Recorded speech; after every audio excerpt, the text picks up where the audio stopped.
اس لیے کہ ہمارے ذہن میں اسلام کا تصور مذہب کا ہے، دین کا ہے ہی نہیں۔ ہم وہی سمجھتے ہیں کہ نماز، ایک تو یہ کہ ہمارے عقائد ٹھیک ہو، نماز روزہ حج زکوٰۃ کا تقاضا ہو، اور کچھ جو ہمارے سوشل کسٹمز ہیں، عیدیں منائیں، جمعہ پڑھے، قربانیاں دیا کریں عید الاضحیٰ میں، بچے کا عقیقہ کریں، مردے کو دفنائیں کفنائیں، شادی ہو تو ایجاب و قبول کرائیں، پھیرے نہیں ڈلوائیں گے۔ بھئی یہ ہمارا دین ہے، ہمارا مذہب ہے۔ مذہب دین نہیں ہے، یہ دین کا تصور ہی نہیں۔ ہم اتنے خوگر ہو گئے محکومیت کے کہ دین کی اقامت کا تصور، دین کو غالب کرنے کا تصور ہمارے ذہن سے نکل گیا، ذہن میں ہے ہی نہیں۔ علماء کو بھی اجنبی سی بات لگتی ہے، یہ کیا بات کہہ رہے ہیں، یہ تو اجنبی سی بات ہے، اس لیے کہ ہمارے ذہنوں سے تصور نکل گیا۔ پہلے مسلمان بادشاہ تھے، ملوکیت تھی، وہ اسلام تو نہیں تھا۔ اسلامی نظام تو خلافت راشدہ کا تھا، ابو بکر اور عمر اور عثمان اور علی اور حضرت حسن کو میں مزید شامل کرتا ہوں۔ تب 30 برس بنتے ہیں جو حضور نے فرمایا تھا کہ یہ 30 برس خلافت رہے گی۔ بعد میں تو ملوکیت آ گئی، یہ بنو امیہ کے بادشاہ تھے، چاہے خلفاء اپنے آپ کو کہلوائیں۔ بنو عباس تو بڑے بادشاہ تھے، شہنشاہ تھے، بڑے محل بنائے تھے، اور یہی حال پھر جن کو ہم کہہ دیتے ہیں عثمانی خلفاء، یعنی ترک بادشاہ اور شہنشاہ، ان کا بھی حال یہی تھا۔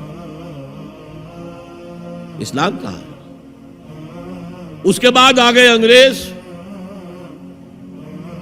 انگریز نے کہا قانون ہمارا ہوگا، کرمنل لا ہمارا ہوگا، CRPC ہماری ہوگی، سول لا ہمارا ہوگا، نظام ہمارا ہوگا۔ ہاں نماز پڑھ سکتے ہو، روزہ رکھ سکتے ہو، ہمیں کوئی تمہارے مذہب سے کوئی دشمنی نہیں، بلکہ انگریز نے تو بڑی رعایت کی تھی۔ اس نے کہا تھا تم اپنے فیملی لاز بھی اپنی مرضی سے جیسے چاہو طے کرو۔ آج مسلمان ممالک میں سے بھی اکثر نے اپنے فیملی لاز چھوڑ کر یورپ کے فیملی لاز اختیار کر لیے، اور پہلی مرتبہ یہ کام کیا تھا ترک نے، اور یورپ کے اخبارات نے پھر تنزیہ لکھا تھا کہ یہ عجیب قوم ہے، کہتی ہے کہ بہترین قانون ہمارے پاس ہے، اور حال یہ ہے کہ فیملی لاز بھی ہم سے مانگ رہے ہیں، رومن لاز سے اخذ کر رہے ہیں فیملی لاز، یہ ان کا حال ہے، کہتے ہیں بہترین قانون ہمارے پاس۔ تو انگریز کے آنے کے بعد اب ہمارا علماء کا قال اللہ و قال رسول یا مدرسہ چلا لے۔ بہرحال انہوں نے بڑی خدمتیں کی ہیں، اگر یہ نہ ہوتا تو شاید ہمارے ہاں مساجدیں آباد ہی نہ ہوتی۔ کم سے کم علماء نے وہ پوزیشنیں جو ہے وہ پر کی ہیں، ایک ڈھانچہ جو ہے وہ برقرار رکھا ہے، اس میں کوئی شک نہیں، ان کی خدمات ہے۔ لیکن انگریز نے تو جو بھی تھا صرف اتنی آزادی دی تھی، اسی کو ہم ذہناً ریکنسائل کر چکے ہیں، بس اسلام یہی ہے نہیں۔ اور آج میں آپ کو بتا دوں، امریکہ اور انگلینڈ خاص طور پر، اور بقیہ عیسائی مملکتیں بھی بالعموم، اسلام کے خلاف جو جنگ جاری کر رہے ہیں، اور تیزی کے ساتھ یہ بڑھے گی، اس کا بھی معاملہ یہ ہے کہ مذہب کی حیثیت سے اسلام کے خلاف ان کی کوئی جنگ نہیں۔ جب بش کہتا ہے کہ ہم تو اسلام کے خلاف نہیں، صحیح کہتا ہے، سچ کہتا ہے،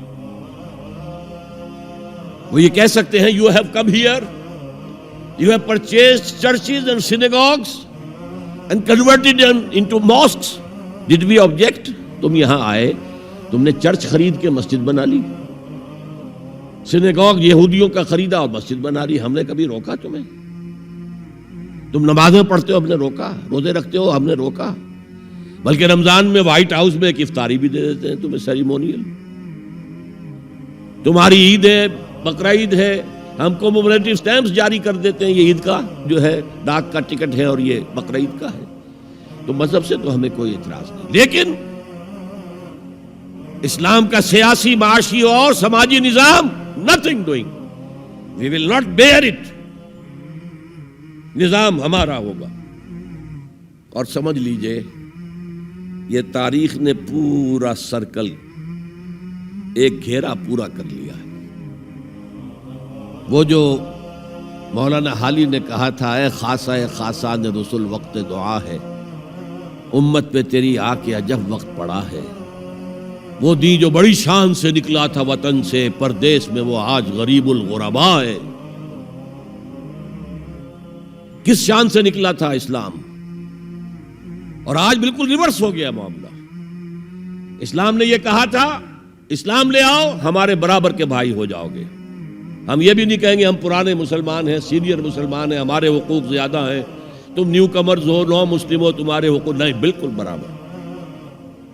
یہ نہیں تو اسلام کی بالادستی قبول کرو، چھوٹے ہو کر رہو، ہاتھ سے جزیہ پیش کرو، یوت الجزیۃ عن ید وہم صاغرون، پھر تم یہودی رہو مذہب کے طور پر، نظام ہمارا ہوگا دین حق کا، وہ غالب ہم نے کرنا ہے۔ محمد الرسول اللہ بھیجے گئے دین کو غالب کرنے کے لیے۔